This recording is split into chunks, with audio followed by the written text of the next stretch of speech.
You are listening to the It's Your Time podcast, and I'm your host, Certified Life Coach Michelle Arnold Burke. In today's episode, we're discussing breaking the habit of burnout, how high-achieving women build sustainable success. Welcome to the It's Your Time podcast, the podcast where busy professionals like you get the practical solutions and support you need to gain control of your schedule so you can strive to be the best in your career, but without the stress and overwhelm.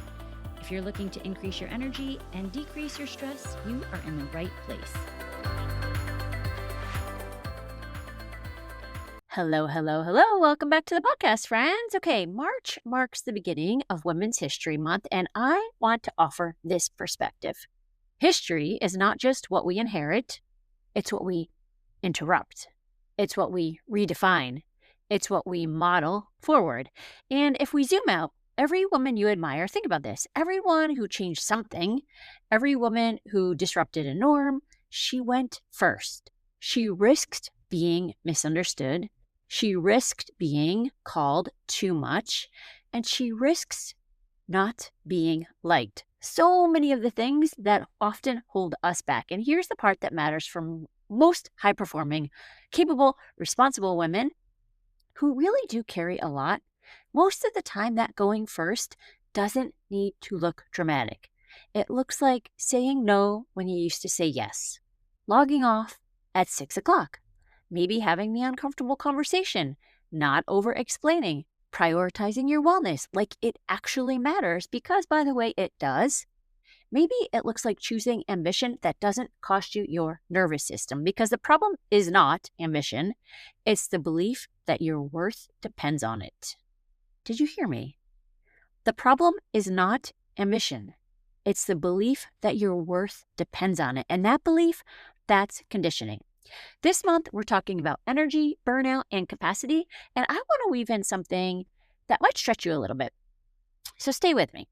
Dr. Joe Dispenza teaches that over time, our body memorizes emotional states.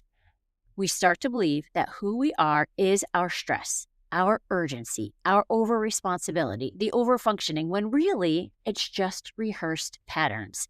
And your body becomes chemically addicted to certain emotional states. Cortisol, adrenaline, the neurochemical cocktail of urgency.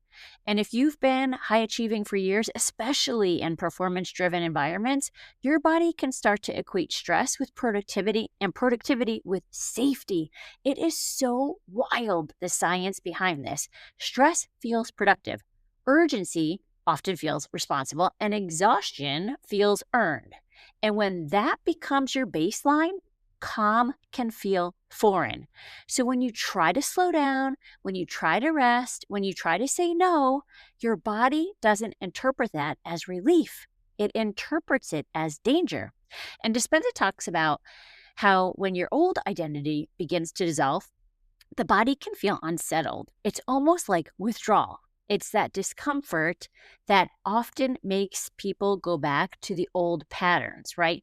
So it's what often keeps us in that feeling of being stuck because we're kind of in the belief of maybe it can be different, but then the old identity, the ego comes back and says, no, this is what we know. We know how to feel stressed. That means productive. That means safe.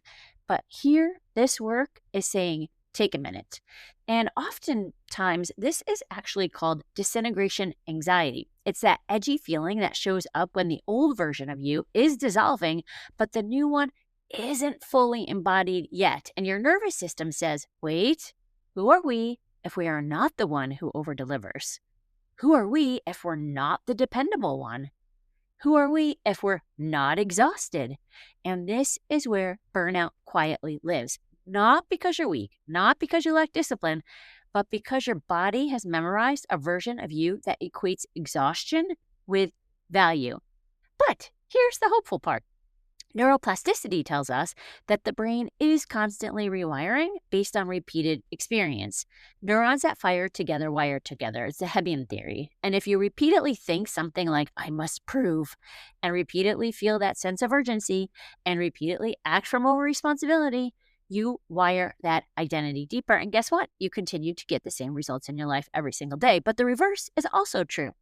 When you choose a new thought, even before it feels natural, when you regulate your body instead of reacting, when you close the laptop and survive in that discomfort, you begin forming new neural networks, neuroplasticity.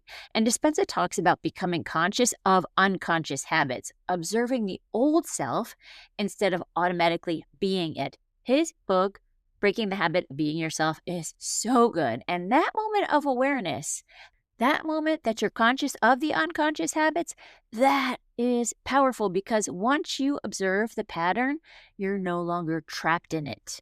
And the more you pair a new decision with a regulated emotional state, maybe it's calm, maybe it's sufficiency, maybe it's a grounded confidence, the more your body begins to memorize that instead. And you literally are teaching your nervous system a new baseline. I often talk about spirals of growth. This is that work. It is taking it to the next level, building your capacity. It's how capacity expands, not by doing more, but by becoming someone who can hold more without dysregulation. And that's leadership. And if that's true, then maybe Women's History Month can become very personal because maybe the history that you're interrupting is not societal. Maybe it's actually generational. Maybe it's the pattern of women who carried everything, women who didn't rest, women who proved their worth through sacrifice, women who equated love with self-abandonment. This is not criticism. There's so many of us who do all of the above. It's the awareness that we want to bring to it. History is not just what we inherit. It's what we interrupt. And interruption requires capacity. So let's talk a little bit more about capacity for a minute, because capacity isn't how much you can endure. Capacity is how much you can hold without losing yourself. Capacity is having the belief that it's safe to have life get even better. And a lot of high achieving women have very high tolerance. You can tolerate stress, you can tolerate pressure, you can tolerate carrying the emotional weight of your team, your family, your goals, but tolerance is not the same as capacity. True capacity is built through nervous system regulation, through times of recovery, through boundary setting, through intentional identity shifts. And we've talked a lot about identity since we started the year. January, February. If you missed any of those episodes, go back and listen. And if you are constantly in stress chemistry, your prefrontal cortex, that part of your brain responsible for decision making, for clarity, for future planning, it goes offline and you shift into survival-based thinking and you make decisions from urgency instead of alignment. And there is a big difference. And maybe you call that drive, but it's actually fear. Fear of maybe not being enough, fear of falling behind, fear of disappointing someone, fear of being seen as less capable. That's not leadership. That's conditioning. What if going first this March doesn't mean taking on more? What if it means breaking the habit of over-identifying with the exhaustion, with the burnout? What if it means tolerating the discomfort of not having to prove yourself? Because that's where the disintegration anxiety shows up. When you close the laptop at 6 o'clock and your brain says, you should be doing more. Or when you decline the meeting and your stomach maybe tightens a little bit. Or when you rest on a Saturday and you feel like you're kind of being lazy or cheating. It's not laziness. That is your identity recalibrating. This week, listen, you know, I always say I do the work with you here. I found myself driving in the blizzard to cover cases. And then the next day, driving through ridiculous amounts of snow with cars off the road all over the place. Literally, I think at one point, I was just praying to Dad to let me arrive safely. I'm sure he wanted no part of being in the car with me, whether he is passed on in a different energy state or was here in the physical state. Anyone driving with me knows how that goes. But this week was one of those weeks where I had to show up, maybe lead, maybe be responsible, whatever myself was telling me, right? But my body finally said, okay, That is enough. And you may be able to hear, I am now surrounded by tissues, cough drops, right? Your body will tell you it's time to pause. And the old me might have just kept pushing through. But this weekend has been a weekend of a little bit of rest, a little bit of hydration, a little bit of reset. And the new pattern is respect the rhythm. Because sustainable success is not about how hard you can grind. It's about how long you can stay regulated. We are in it for the long game. And if your success only works when you're exhausted, that's not success. That's called survival. And survival is not the legacy that you are building.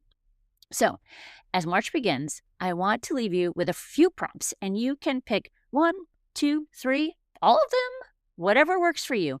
But do at least one so that you become the observer of what you're thinking. You need to be able to see it in order to change it. So, here are a couple to consider. Where am I still proving instead of leading? What would sustainable success actually look like in my role right now? Not theoretically, but practically. If I didn't have to earn my worth this month, how would I operate? What's one boundary that would immediately increase my energy? Where does rest feel unsafe? And what story is underneath that? What emotion has my body memorized as normal? Is it urgency, pressure, responsibility? And am I willing to practice a new one? If I kept operating exactly as I am now, where would my energy be in 6 months? And if I interrupted the pattern today, what might be possible? Because listen, what if Women's History Month isn't about applauding the loudest person?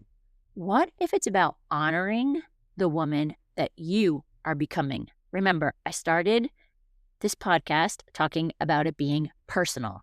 So what if it's about honoring the woman that you are becoming? The woman who can lead without proving. The woman who can be ambitious without self-abandoning. The woman who can build wealth, wellness, and wild success as defined by her. You don't honor women's history by burning yourself out just to prove that you belong. You honor it by succeeding in a way that feels sustainable to you in this season of your life. And maybe this March, going first might look like closing out the quarter without scrambling. Maybe it looks like setting one boundary that protects your energy, or letting someone else carry something, resting before you're totally wrecked, choosing to lead from sufficiency instead of survival. That is the interruption. That is the redefinition. That is modeling forward.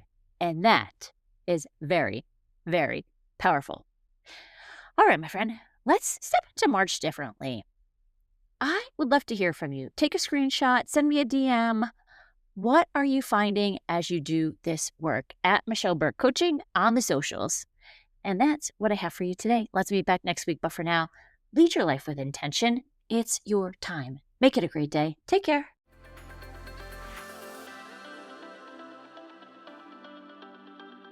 Did you know you can take this work to a deeper level with me one-on-one?